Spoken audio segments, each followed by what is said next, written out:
Ngerti nggak cara kita belajar Alkitab itu? Jujur, jangan menjawab lewat mulut, dalam hati. Saudara hamba siapa? Betul nggak? Hamba siapa? Kalau kita berkata hambanya, harus tunduk.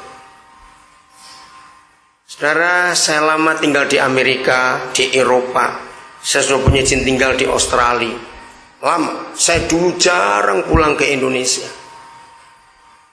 Agustus 89. Waktu saya masih ada di Amerika. Di satu kota namanya Pasadena di California. Tuhan panggil saya untuk ke Papua. Karena satu buku yang saya baca. Judulnya From Jerusalem to Irian Jaya. Saya sudah mapan di sana. Selesai saya baca buku itu, hati saya terketuk, pergi. Saya bilang siap. Saya persiapan semua, saya nggak perlu bantahan, saya nggak perlu doa puasa, tidak. Maka itu awas ya, kalau engkau di sini tingkat terakhir sudah mau pengutusan, terus para pemimpin suruh saudara doa puasa, terus dapat gini, anakku, aku ingin engkau ke Afrika. Tanya lagi, kemana Tuhan? Kemana Tuhan? Terus cek lagi pakai doa puasa. Tapi kalau dengar, aku ingin kamu ke Amerika, kapan berangkat? Awas kamu. Ngerti ilustrasi itu? Awas. Agustus 89. Lewat buku itu saya terpanggil ke Papua. Saya nggak nawar, nggak apa. Saya persiapan semuanya. April 90 saya pergi. Saya sampai hari ini ada di sana. Sudah lebih 20 tahun. Dan itu sangat menyenangkan. Waktu itu saya belum menikah. Akhirnya saya dapat jodoh. Syarat pertama kepada calon istri saya cuma bilang, kamu ikut saya ke Papua mau atau tidak, itu persyaratan. Kalau tidak mau nggak jadi menikah. Saudara, ini konsep penting. Siapa yang kita layani dalam hidup? Matius 24 ayat 14. Siapa yang rindu Tuhan Yesus cepat datang? Ada yang rindu? Loh, saya tanya kok, rindu semua Yesus cepat datang? Sangat. Saya juga begitu. Kenapa saya rindu dia cepat datang, saudara? Karena kalau dia tidak datang-datang, setan ini makin kurang ajar. Ya, makin kurang ajar, kejahatan makin luar biasa. Maka itu kita harus segera membuat Yesus cepat datang. Atau sebelum saya baca Matius 24, kita baca dulu 2 Tesalonika ya, supaya jelas. 2 Tesalonika pasal 3 ayat yang ke-8. Oh, 2 Tesalonika 2. Maaf, saya salah. 2 Tesalonika 2 ayat yang ke-8. Ini yang kita harus pikirkan. Pada waktu itulah si pendurhaka, setan itu, baru akan menyatakan dirinya. Tetapi siapa? Tuhan Yesus akan mengapakan? Membunuhnya dengan apanya? Nafas mulutnya. Dan akan mengapakannya lagi? Memusnahkannya kalau ia datang kembali. Nah ini, saudara lihat. Saya ingin ngajak saudara berpikir secara gampang dalam logika ini. Menurut saudara, narkoba atau Injil yang lebih mudah memenangkan jiwa? Jawab, nggak usah ragu-ragu. Narkoba atau Injil lebih gampang memenangkan jiwa? Narkoba. Saya tanya lagi, geser aja kamu, kasihan, agak kesini. Nah begitu. Pornografi atau Injil yang lebih disukai orang? Nah, yang berikut,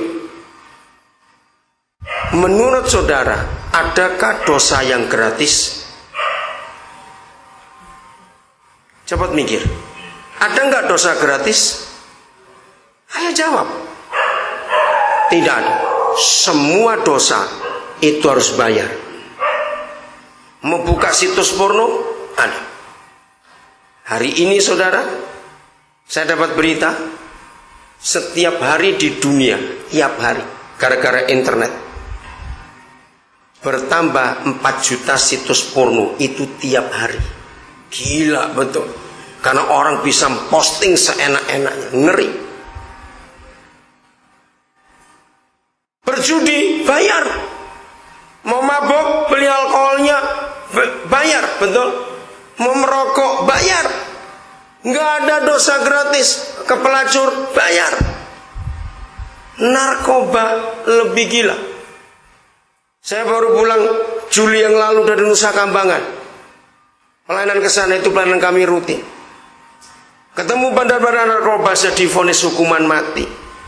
Saudara tahu nggak narkoba yang namanya sabu-sabu 1 gram ratusan persen, mungkin ribuan persen, ratusan persen dari harga emas. Narkoba sabu-sabu itu sekarang 1 gram 1.400.000 sekian puluh ribu rupiah. 1 gram. Tapi laku keras. Saya tanya, Injil itu gratis atau bayar? Gratis. Yang berikut, semua dosa dampaknya apa? Apalagi narkoba, dampaknya apa? Hancur, mati, neraka. Selama hidup tersiksa. Lihat orang judi habis-habisan, betul tidak? Merusak rumah tangga, merusak karir, menghancurkan masa depan. Narkoba juga begitu, alkohol juga begitu.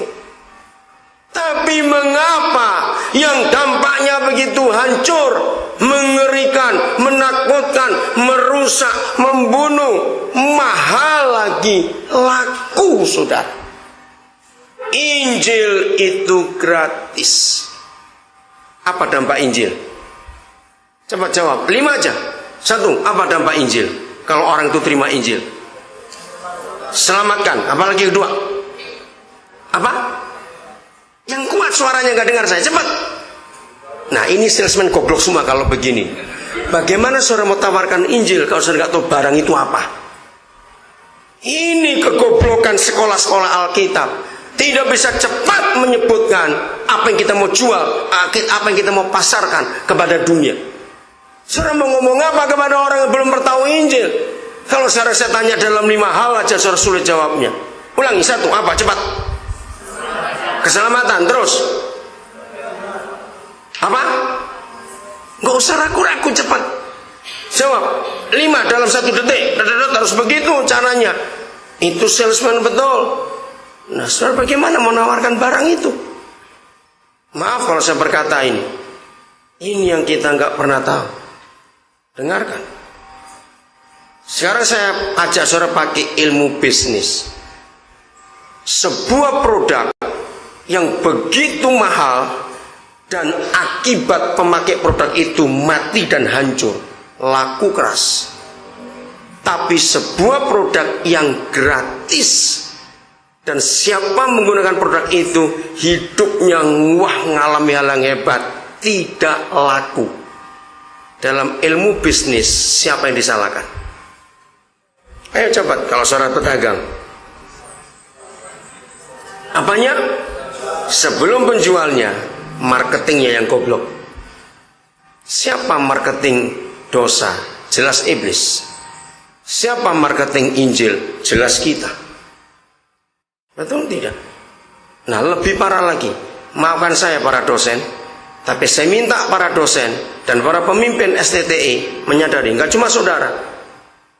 Saya sering bicara kepada banyak dosen-dosen teologi untuk menghargai apa kesedihan Tuhan demi mencapai visi yang hebat itu, supaya seluruh dunia jatuh ke dalam dosa. Setan itu tidak pernah buka sekolah dosa satupun sampai hari ini. Betul tidak? Ayo jujur, di mana pernah tahu ada sekolah dosa di dunia yang dibuka oleh iblis? Ada tidak? Tidak. Heran, mereka tidak pernah punya sekolah dosa. Dosa laku keras dan seluruh dunia sudah jatuh ke dalam dosa. Tidak ada seorang pun manusia yang gak jatuh dalam dosa.